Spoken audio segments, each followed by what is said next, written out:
Army commander medium artillery का fire खोलना चाहते थे क्योंकि वही टैंकों को रोक सकता है या दूसरे टैंक रोक सकते हैं। तो वो नेचुरली परेशान थे कि साहब ये स्थिति थोड़ी गंभीर होती जा रही है। तो खैर उस वक़्त आदेश आए, प्रधानमंत्री जी ने आरएम को बोला जो उचित समझते हो करो। नाउ मैदान जंग में लड़ाई की हालात में this are the orders which are expected from the prime minister के लेवल से। Prime minister fire control orders तो नहीं देगा कि 2 क्लिक दाएं 5 क्लिक ऊपर फायर, पहला राउंड, अब दूसरा, अब तीसरा लोड करो, अब दूसरी गन बदलो। ये आदेश आप क्या समझते हैं पीएमओ से आएंगे? पीएमओ सिर्फ अपने चीफ को बोलेगा आप प्रोफेशनल हैं, स्थिति का जायजा लीजिए, जो अपनी प्रोफेशनल जजमेंट में ठीक समझते हो करो, यू हैव माई बैक और I have your back more correctly.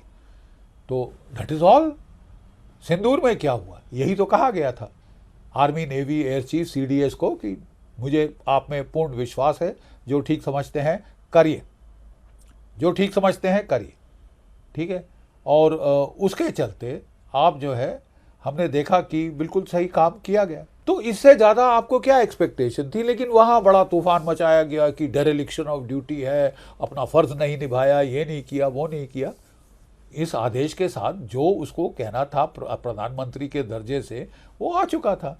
और एज इट इज़ नारवाने साहब ने भी बोला, अपनी जजमेंट इस्तेमाल करी और बोला कि जो तुम्हारे मीडियम टैंक हैं उनको आप ले जाके रिज के ऊपर ले जाओ, थोड़ा नीचे ले जाओ, ताकि चीनी टैंकों को मीडियम टैंक दिख जाए। जहां चीनी लाइट टैंकों ने मीडियम टैंक देखे साहब, होश आवाज के फाख्ते उड़ गए, वहीं के वहीं खड़े हो गए और स्थिति संभाल ली गई। सो अब इसको आगे ले जाने का क्या मतलब है? मैं तो कहता था कि अगर आप डिस्कशन होने भी देते तो क्या फर्क पड़ जाता। मुझे तो बिल्कुल समझ नहीं आया ये स्टॉर्म इन अ टी कप अब इतनी दिनों से चले जा रहा है। अब बोला कि साहब वो मेरे पास, उन्होंने कहा कि आप कह रहे हो कि ये पब्लिश नहीं है, ये देखिए ये कॉपी ऑफ द बुक उन्होंने वेव कर दी, पार्लियामेंट के अंदर दिखा दी।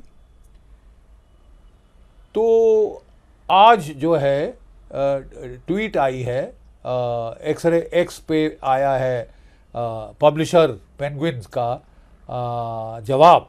उन्होंने कहा है कि साहब कॉपीराइट हमारे पास है, हमने ये किताब पब्लिश नहीं करी है एज पर ऑर्डर्स, और अगर किसी ने इसका पार्ट या फुल में रिप्रोड्यूस किया है तो वो कॉपीराइट एक्ट का इन्फ्रिंजमेंट है और ये गैर कानूनी है, हम इसके खिलाफ लीगल एक्शन लेंगे। नारवाने साहब ने यही ट्वीट को फॉरवर्ड कर दिया है। I think that ends the matter. जय भारत, जय हिंद।